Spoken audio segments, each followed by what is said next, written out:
There is no doubt from a scriptural perspective that Europe is to draw ever closer together, while Britain is to exit the Union. We don't come to this conclusion due to any powers of political prognostication or by reading political tea leaves or European entrails. Rather, it is a clear indication of the scriptures.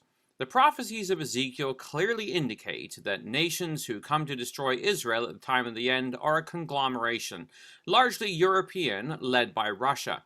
We read in Ezekiel 38 verse 2, Son of man, set thy face against Gog, the land of Magog, the chief prince of Meshech and Tubal, and prophesy against him, and say, Thus saith the Lord God, Behold, I am against thee, O Gog, the chief prince of Meshech and Tubal, and I will turn thee back, and put hooks in thy jaws, and I will bring thee forth, and all thine army, horses and horsemen, all of them clothed with all sorts of armor, even a great company with bucklers and shields, all of them handling swords, Persia, Ethiopia, and Libya with them, all of them with shield and helmet, Gomer and all his bands, the house of Togarmah of the north quarters and all his bands, and many people with thee.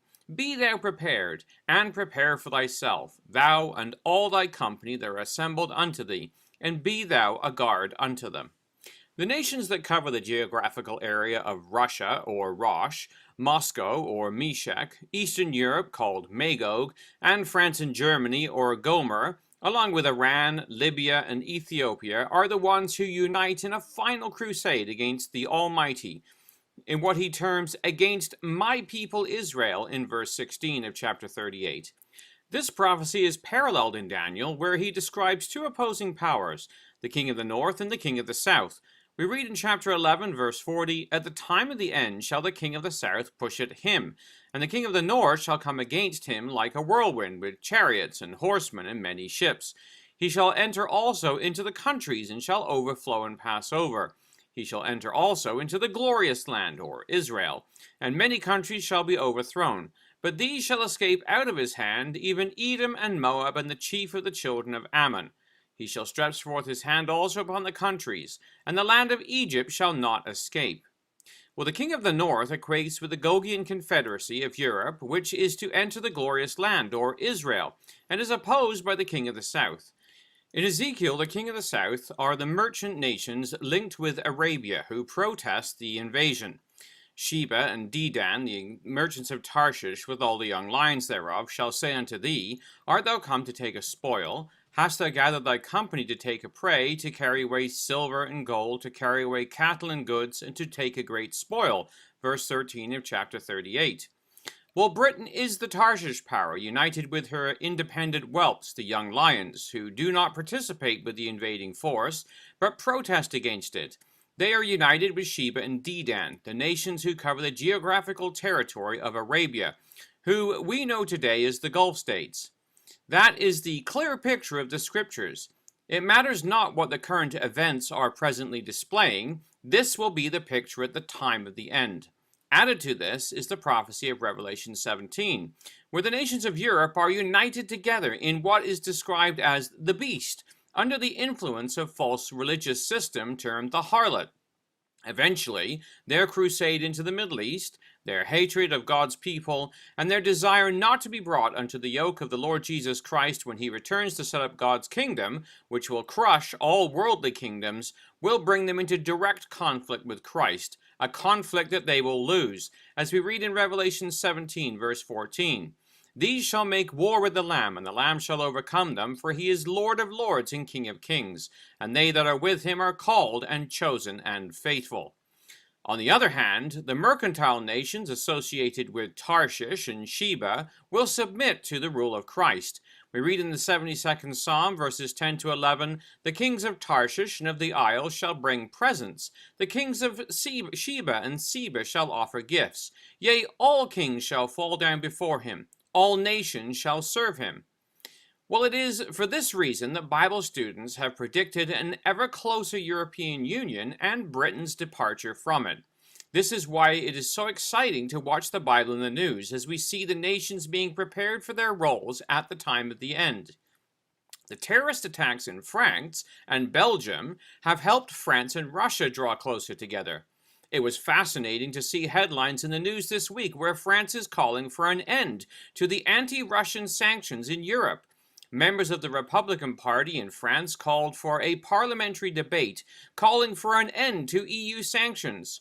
Marc Lafleur of France's Union for the Popular Movement told the French Assembly, "We are demanding to lift the sanctions because they are totally ineffective and they are dangerous for our economy. Let's say it clearly. Lifting of the sanctions is necessary, desirable, and we are demanding the government take measures at the national European levels to rapidly improve the difficult situation we are now in." Well, before a vote was taken, Thierry Mariani told Russia Today reporters, "Let's be honest here. It's up to Europe to decide. And in order for it to do so, one country must have the guts to say, 'Enough, I'm out.' If Europe shows Kiev that we are no longer the prisoners of its government, that after all we have paid the price of solidarity, we introduce the sanctions and it's time to lift them since they do no good and they only hurt us. I guess then, and only then, things are going to improve." End quote. The French then took a non-binding vote, but one that nonetheless gives insight into where France is at, and when it comes to Russia, and leads the way for other nations to follow suit. Another indication of this is that while NATO is provoking Russia with its buildup of troops in Eastern Europe, France is cooperating with Russia militarily, both in Syria but also in Europe itself. The Russian publication Sputnik carried an article this past week entitled "Russia to Conduct Observation Flight Over France Under Open Skies Treaty." While America is moving towards re-entrenchment against the Russian aggression, France seems to be more interested in placating its new protector. The article stated, "As part of the International Open Skies Treaty, a Russian inspection team plans to carry out an observation flight on a Russian AN-30 plane over the territory of the French Republic. Carrying out observation flights under the agreement promotes greater openness and transparency in the military activities of the treaty states parties. This will be the 11th Russian observation flight in 2016. End quote. A while ago, in an interview on the program Uncommon Knowledge, hosted by Peter Robinson, former British Minister of Defence Liam Fox stated, "In terms of the military relationship, NATO has done the easy bit, which is stop military cooperation with Russia. The really important part would be to stop industrial defence cooperation with Russia, and that becomes a big problem, particularly for France." The problem is France is too closely tied to Russia due to defense contracts. During the same interview, he commented on Germany and stated that it too is too close economically to Russia to pull in a different direction. It's true that countries, particularly Germany, are very, very closely linked industrially and in terms of energy supply to Russia. The deal that former Chancellor Schroeder did put Germany very much with the Russian energy noose around its neck. So both France and Germany are locked in with Russia.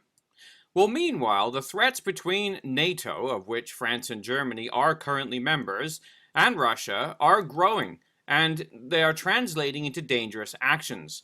There have been multiple close proximity aggressive flybys made by Russian fighter jets against American warships in international waters, but close to Russia's territory in the Baltic Sea and elsewhere over the past few weeks.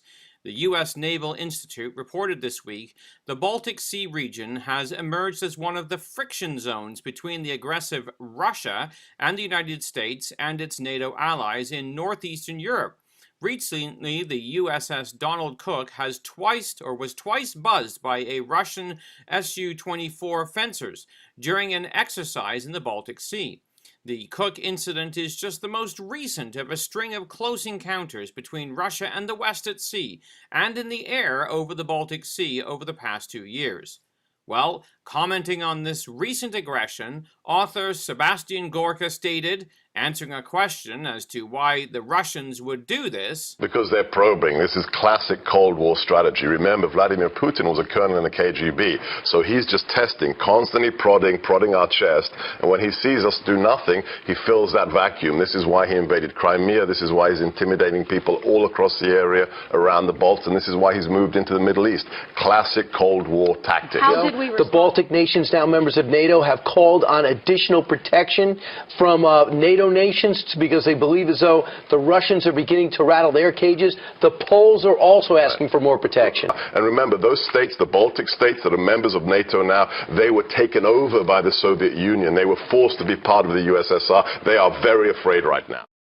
Another voice in this debate is again the former British Defence Minister Liam Fox, who stated of Putin, he is sending a clear message to NATO that Russia, in areas that it regards as its near abroad, will reserve the right to act militarily.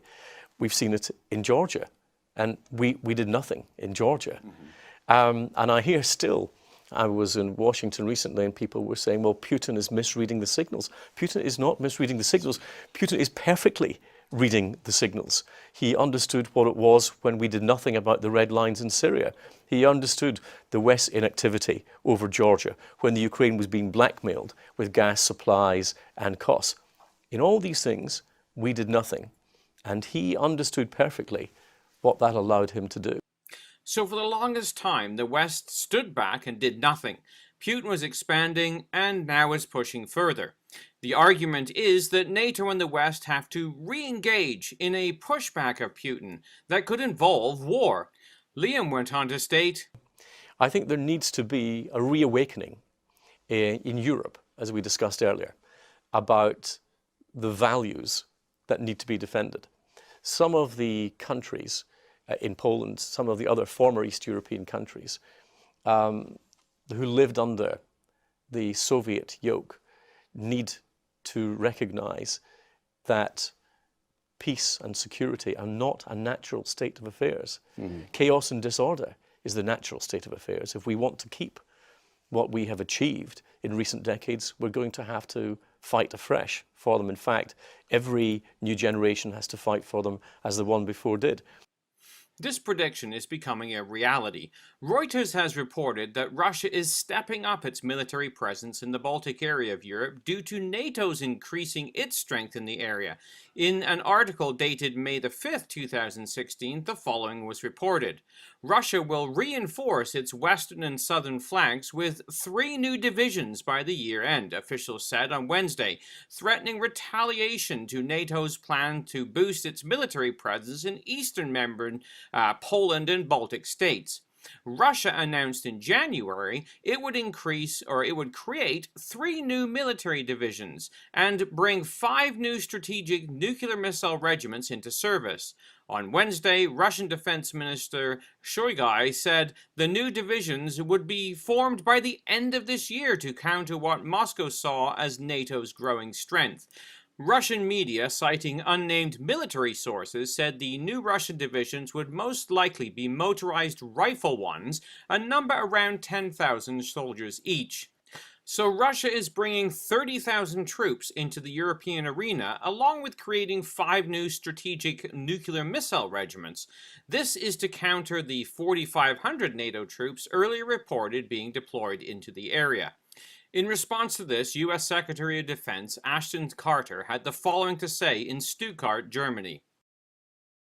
Despite the progress we've made together since the end of the Cold War, Russia has in recent years appeared intent to erode the international order that has served us, our friends and allies, the international community, and Russia itself so well for so long. Russia continues to violate the sovereignty and territorial integrity of Ukraine, Georgia, and Moldova, and actively seeks to intimidate its Baltic neighbors. At sea, in the air, in space, and in cyberspace, Russian actors have engaged in challenging international norms.